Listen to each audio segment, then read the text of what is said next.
This $500,000 fine being levied against Asiana Airlines is really unprecedented.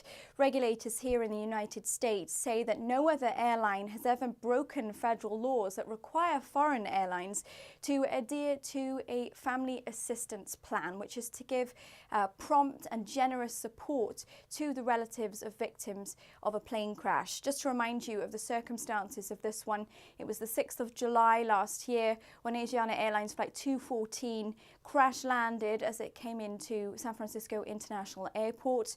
Its tail clipped the seawall as it approached the runway and broke off, and then the plane burst into flames. 3 people died, over 200 were injured, and one of the Chinese teenagers who died was Yemang Yuan, 16 years old.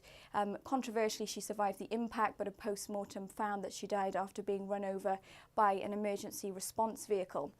So what did Asiana Airlines fail to do in this case? Well, first of all, the US Department of Transportation investigation found that it took 2 days to contact some 3/4 of the relatives of the passengers affected by the crash, and some didn't receive any information at all for 5 days.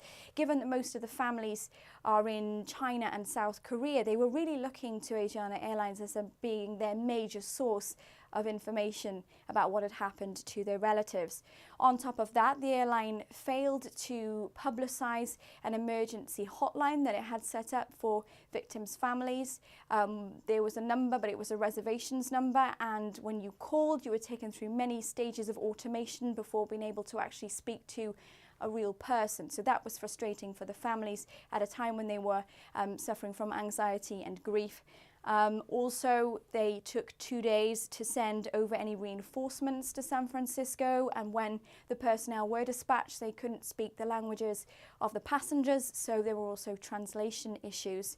Asiana Airlines did issue a statement to the Associated Press saying that it had offered extensive support to victims and their families and would continue to do so. But really the message of this unprecedented fine is to tell other foreign airlines that they really need to get their procedures in order and to be better prepared for any other such tragedy should one occur in the future.